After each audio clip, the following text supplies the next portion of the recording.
সুপ্রিয় শ্রোতা, আজ ৮ই জুলাই সোমবার। আজকের সারাদিনের প্রধান প্রধান খবর নিয়ে রেডিও টুডের সংবাদ সংকলন জানিয়ে দিচ্ছি আমি ইমদাদুল হক। শুরুতেই দেশের সংবাদ। সরকারি চাকরিতে কোটা বাতিলের দাবিতে ষষ্ঠ দিনের মতো রাজধানীর শাহবাগের পাশাপাশি Bangla motor, কারণবাজার, Farmgate, science lab মোড় ও গুলিস্তানের 0 পয়েন্ট সহ ঢাকার বিভিন্ন এলাকায় সড়ক অবরোধ করেছেন আন্দোলনকারী শিক্ষার্থীরা। পূর্ব ঘোষিত বাংলা ব্লকেড কর্মসূচির অংশ হিসেবে আজ বিকেল 4:30টার পর এই অবরোধ শুরু করেছেন তারা। এতে ঢাকার বড় অংশ কার্যত স্থবির হয়ে পড়েছে। একই দাবিতে পূর্ব ঘোষিত কর্মসূচি অনুযায়ী প্রায় 4.5 ঘণ্টা ধরে ঢাকা রাজশাহী রেলপথ অবরোধ করে রাখেন রাজশাহী বিশ্ববিদ্যালয়ের শিক্ষার্থীরা। চট্টগ্রাম বিশ্ববিদ্যালয়ের শিক্ষার্থীরা প্রায় আধা ঘণ্টা ধরে পর্যটক এক্সপ্রেস ট্রেনটি আটকে রাখে। এর ফলে সারা দেশে ট্রেনের শিডিউল বিপর্যয়ের ঘটনা ঘটেছে। দেশের গুরুত্বপূর্ণ সব কলেজ ও পাবলিক বিশ্ববিদ্যালয়ের শিক্ষার্থীরাও একই দাবিতে রাস্তায় নেমে বিক্ষোভ দেখিয়েছে। এদিকে কোটা সংস্কার আন্দোলন নিয়ে সরগরম এখন রাজনীতির মাঠ। বিষয়টি নিয়ে আওয়ামী লীগের সাধারণ সম্পাদক ওবায়দুল কাদের বলেছেন, কোটা আন্দোলনে রাজনীতি ঢুকে গেছে। তিনি বলেছেন, বিএনপি প্রকাশ্যে আন্দোলনের মধ্যে ঢুকে পড়েছে। সোমবার দুপুরে ধানমন্ডিতে আওয়ামী লীগ সভাপতির রাজনৈতিক কার্যালয়ে এক সংবাদ সম্মেলনে একথা বলেন তিনি। এ সময় ওবায়দুল কাদের বলেন, কোটা আন্দোলনে যারা যারা যুক্ত তাতে ষড়যন্ত্র আছে কিনা সেটা আন্দোলনের গতিধারায় বোঝা যাবে। সরকার বিষয়টি গভীরভাবে পর্যবেক্ষণ করছে। তবে এসব অভিযোগ অস্বীকার করেছেন বিএনপি মহাসচিব মির্জা ফখরুল ইসলাম আলমগীর। তিনি বলেছেন,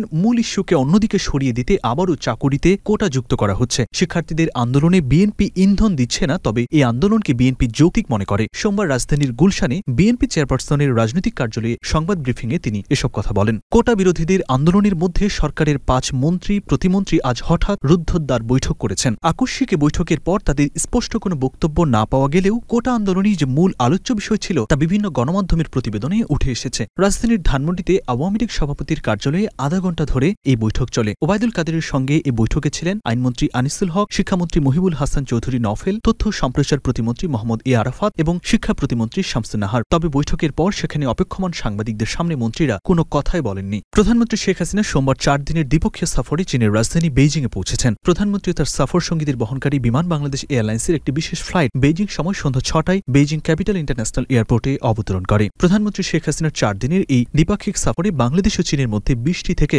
22টি সমঝোতা স্মারক সই হওয়ার সম্ভাবনা রয়েছে। হঠাৎ অসুস্থ হয়ে হাসপাতালে ভর্তির পর বিএনপি চেয়ারপারসন বেগম খালেদা জিয়াকে নিবিড় পর্যবেক্ষণে রাখা হয়েছে। বিএনপি চেয়ারপারসনের ব্যক্তিগত চিকিৎসক এজেডএম জাহিদ হোসেন সোমবার গণমাধ্যমকে এই তথ্য জানিয়েছেন। শারীরিকভাবে অসুস্থ বোধ করায় ভোররাতে 4:15টার দিকে খালেদা জিয়াকে রাজধানীর বেসরকারি এভারকেয়ার হাসপাতালে নেওয়া হয়। এবারে বিশ্ব সংবাদ। গাজা উপত্যকায় হামাসের হামলায় ইসরায়েলি সেনাবাহিনীর এক মেজর নিহত হয়েছেন। রোববার রাফাতে প্রাণ হারান এই সেনা কর্মকর্তা। ইসরায়েলের প্রতিরক্ষা বাহিনী জানিয়েছে, নিহত ওই কর্মকর্তার নাম মেজর জালা ইব্রাহিম। তার মৃত্যুর মাধ্যমে গাজায় স্থল হামলায় নিহত ইসরায়েলি সেনার সংখ্যা 326 জনে দাঁড়ালো। এবারে খেলাধুলার সংবাদ। মহাদেশীয় দুটি ফুটবল শ্রেষ্ঠত্বের আসর, ইউরোপিয়ান চ্যাম্পিয়নশিপ ও কোপা আমেরিকার শিরোপা লড়াইয়ে টিকে আছে মাত্র 4টি করে দল। ইউরোতে সেমিফাইনাল নিশ্চিত করেছে স্পেন, ফ্রান্স, ইংল্যান্ড ও নেদারল্যান্ডস। কোপায় শেষ 4-এ জায়গা পেয়েছে শিরোপাধারী আর্জেন্টিনা, কানাডা, কলম্বিয়া ও উরুগুয়ে। আর মাত্র একটি ম্যাচে জিতলেই ঠিকানা হবে স্বপ্নের ফাইনালে। এমন সমীকরণের সামনে দাঁড়িয়ে আছে দলগুলো। ইউরোর প্রথম সেমিতে লড়বে রেকর্ড 3বারের চ্যাম্পিয়ন স্পেন ও 2বারের শিরোপাজয়ী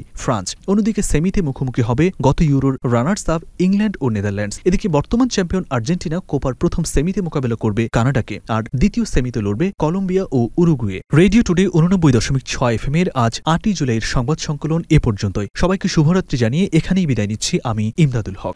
রেডিও টুডে 89.6 FM।